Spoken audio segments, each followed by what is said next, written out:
बिस्मिल्लाहिर्रहमानिर्रहीम। अस्सलामु अलैकुम डियर स्टूडेंट्स, उम्मीद है आप लोग खैरियत से होंगे और जितने भी लेक्चर हमने रिकॉर्ड किए हैं आप तक पहुँचे हैं तो वो कम से कम आप लोगों ने गौर से सुने भी होंगे और बुक रीडिंग भी ज़रूर की होगी, क्योंकि पीसीएन को तो ये बात समझाने की ज़रूरत नहीं है कि आप बुक रीड करें, क्योंकि लेक्चर के दौरान मैं बजाते खुद बुक रीड करता हूँ और बुक रीडिंग का कितना फ़ायदा है वो आप सबको पता है।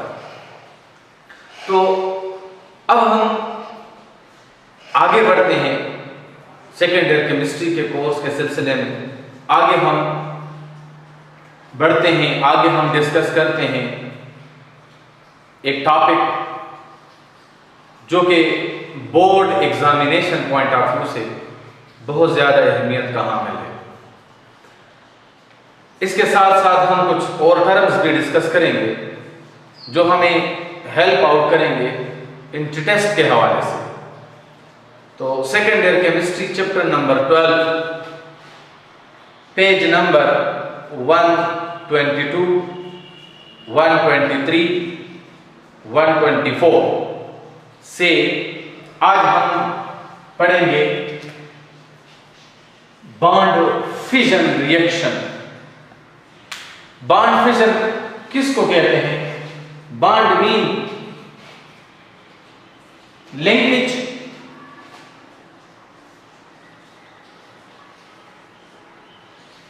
or it is also mean intramolecular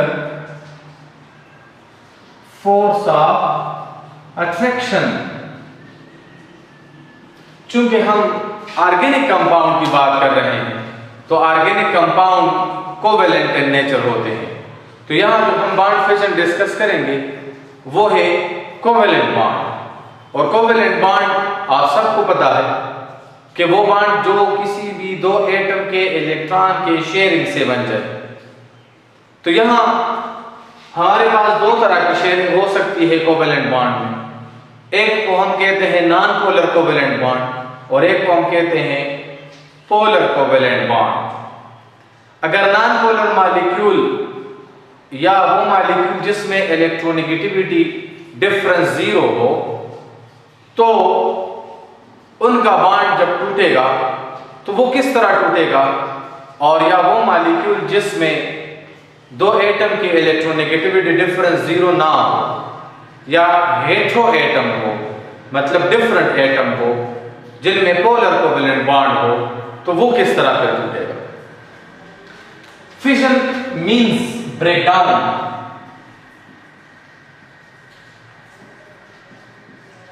breakdown, pyrolysis और डिकम्पोजिशन। रिएक्शन किस चीज को कहते हैं? रिएक्शन की जो ऑथेंटिक डेफिनेशन है वो ये है, when two or more than two similar or different substances combine together and they lost their chemical identity by forming a new substance is known as chemical reaction। जब दो या दो से ज्यादा एलिमेंट, मॉलिक्यूल या कंपाउंड आपस में combine हो जाएं और उनकी केमिकल आइडेंटिटी खत्म हो जाए, डिस्ट्रॉय हो जाए, नया सब्सटेंस बन जाता है, तो हम उसको कहते हैं chemical reaction. Like well known reaction nitrogen plus hydrogen जब कंबाइन होते हैं तो ये क्या बनाते हैं? Ammonia gas. तो नाइट्रोजन हाइड्रोजन कंबाइन हो गए हैं, जब इससे ये नया सब्सटेंस बनेगा तो यहाँ वो सब्सटेंस नाइट्रोजन नहीं कहलाएगा बल्कि वो क्या कहलाएगा? एमोनिया कहलाएगा। तो इस तरह प्रोडक्ट में नाइट्रोजन और हाइड्रोजन की आइडेंटिटी खत्म हो गई है, नया सब्सटेंस बन गया। एमोनिया जब डिकम्पोज होगा तो वो नाइट्रोजन और हाइड्रोजन बनाएगा।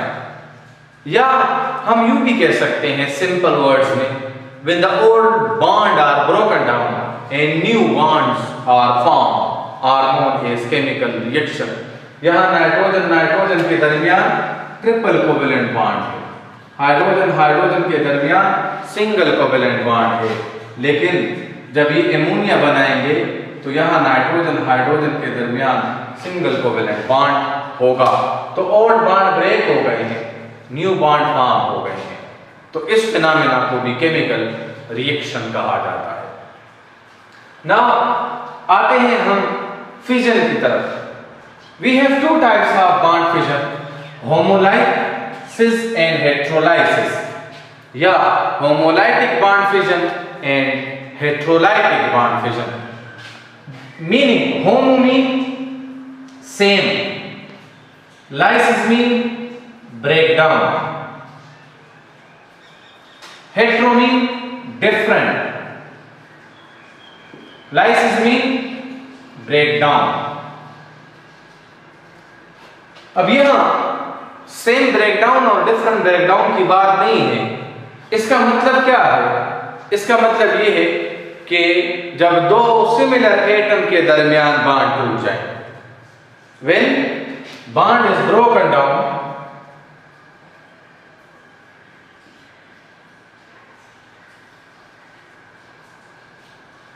between two similar atoms,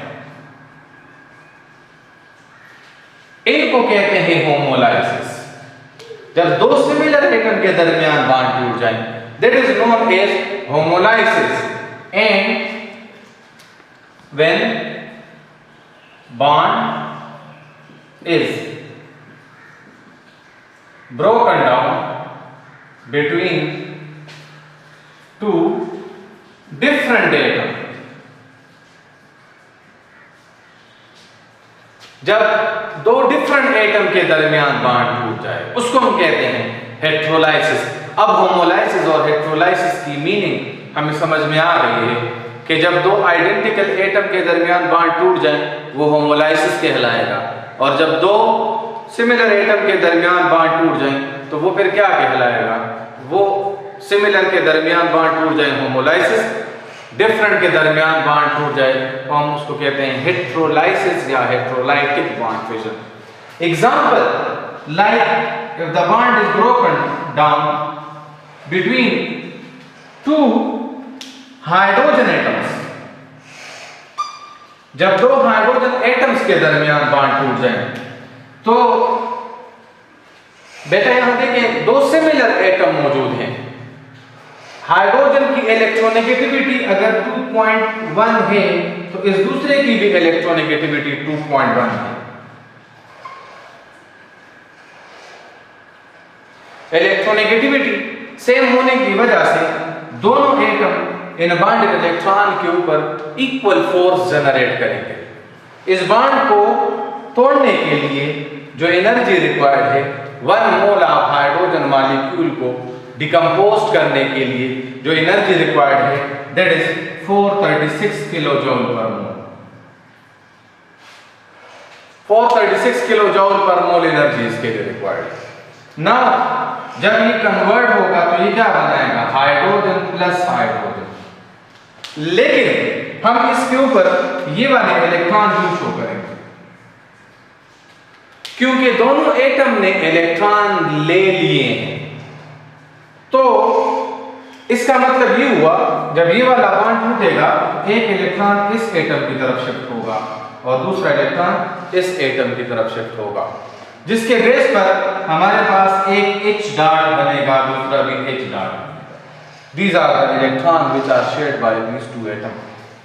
Now, when the bond is splitting down, जब ये ब्रेक डाउन इसकी हो तो दोनों एटम सिमिलर इलेक्ट्रोनेगेटिव कैरेक्टर की वजह से अपने अपने इलेक्ट्रॉन वापस ले लेंगे, जिसको हम इस डॉट से शो करते हैं।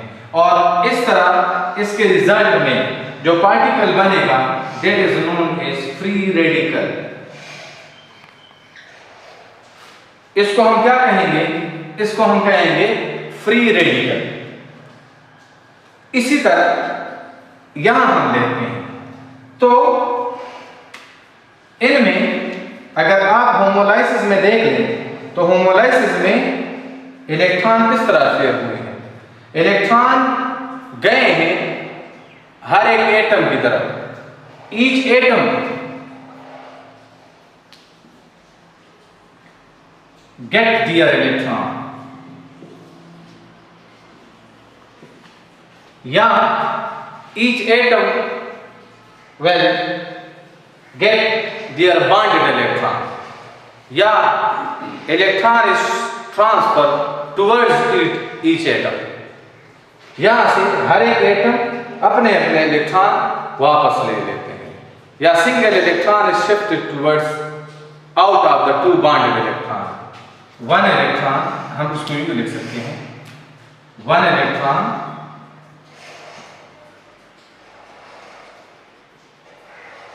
is transferred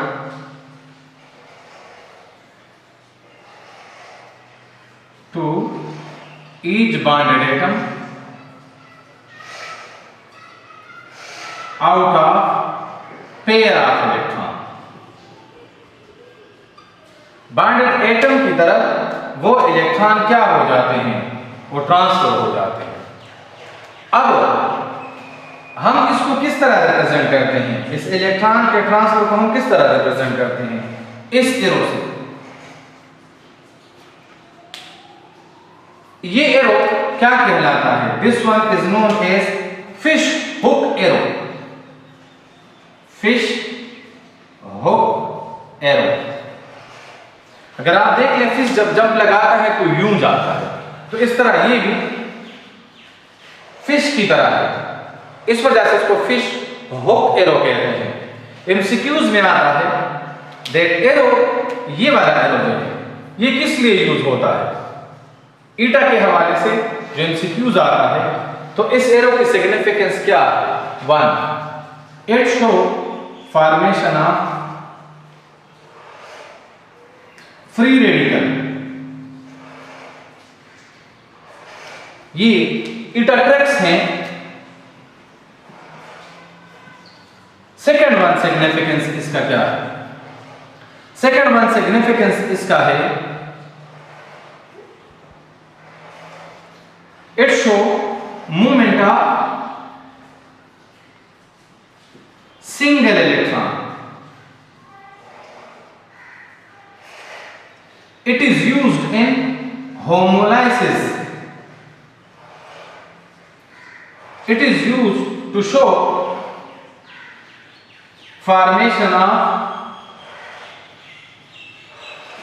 free radical।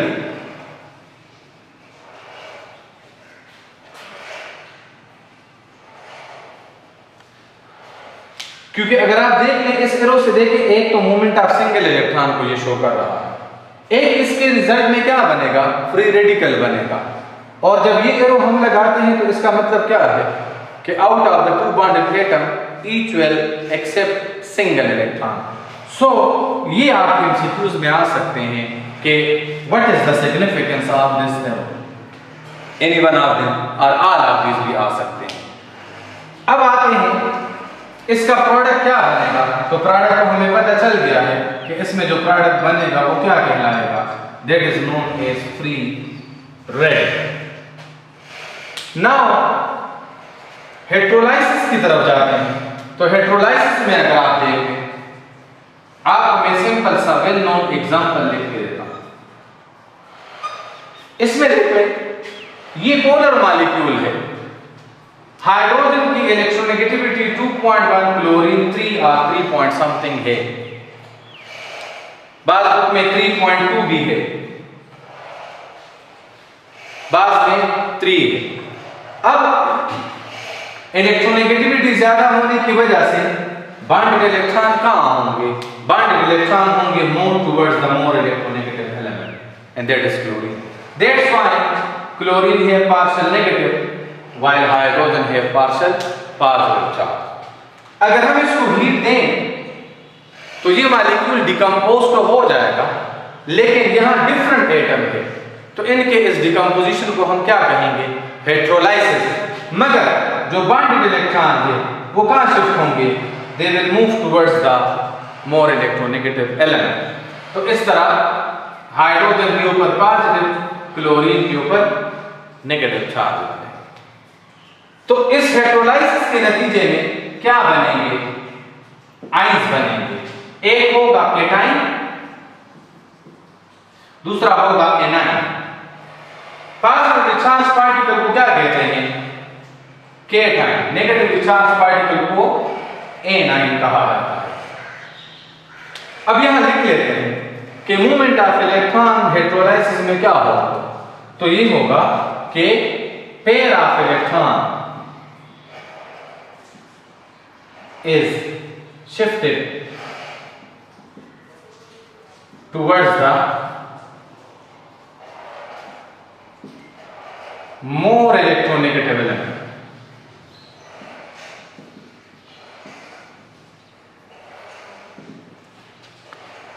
इनमें सिंगल एटम की तरफ आप यूं भी कह सकते हैं कि one element get a pair of electron. एक एटम से दूसरे एटम में वो इलेक्ट्रॉन ट्रांसफर हो जाएंगे। इसको हम किस तरह रिप्रेजेंट करते हैं? इसको हम ये कंप्लीट एरो से रिप्रेजेंट करते हैं। इस एरो का इस रिएक्शन में क्या सिग्निफिकेंस है? बिल्कुल उसका फिश हुक एरो का अपोजिट। अगर वो सिंगल इलेक्ट्रॉन के मूवमेंट को शो करता है तो ये 2 इलेक्ट्रॉन, अगर वो फ्री रेडिकल फॉर्मेशन को शो करता है तो ये आयंस के फॉर्मेशन को शो करता है। अगर उसमें होमोलाइसिस हो रहा है तो इसके लिहाज से क्या होगा? हेटेरोलाइसिस होगा। अब इसका प्रोडक्ट क्या बनेगा? So it will give ions. वो फ्री रेडिकल बनाएगा तो ये क्या बनाएगा? ये आयंस बनाएगा, जिनमें केटाइन होगा एक और दूसरा एनाइन होगा। Cation positive charge, A9 negative charge. Cation electron deficient, A9 electron rich species. अब बेटा देख ले, हमें हेटेरोलाइसिस और होमोलाइसिस क्लियर हो गया। हेटेरोलाइसिस होमोलाइसिस मीन जब 2 सिमिलर एटम के दरमियान बॉन्ड टूट जाए। हेटेरोलाइसिस मीन जब 2 डिफरेंट के दरमियान बॉन्ड टूट जाए। मूवमेंट इसमें इलेक्ट्रॉन की मूवमेंट दोनों एटम्स की तरफ होगी। एक एटम एक इलेक्ट्रॉन लेगा, होमोलाइसिस में दूसरा एटम भी एक इलेक्ट्रॉन। हेटेरोलाइसिस में एक atom pair of electron accept करेगा। होमोलाइसिस को हम रिप्रेजेंट करते हैं फिश हुक एरो से, और हेटेरोलाइसिस को हम रिप्रेजेंट करते हैं इस कंप्लीट एरो से, सिंगल हेडेड एरो। इसका प्रोडक्ट बनेगा फ्री रेडिकल होमोलाइसिस का। हेटेरोलाइसिस का प्रोडक्ट बनेगा आयंस। एग्जाम्पल हमारे साथ मौजूद हैं जो बुक में से हैं, पेज नंबर 123 के ऊपर। ये भी बॉन्डेड इलेक्ट्रॉन है, लेकिन दोनों एक एक एटम की तरफ शिफ्ट हो गए हैं। यहां बॉन्डेड इलेक्ट्रॉन एक ही न्यूक्लियस की तरफ शिफ्ट हो गए हैं, जो कि मोर इलेक्ट्रोनेगेटिव है। ये बोर्ड के पेपर में इसके ऊपर शॉर्ट क्वेश्चन आता है। आपके बुक के पेज नंबर 181 के ऊपर है short question number 10, differentiate between homolysis and heterolysis. इसके बाद हम जाएंगे सम बेसिक टर्म्स की तरफ जो हमें रिएक्टिविटी ऑफ अल्केन में हेल्प आउट करेगा। Thank you.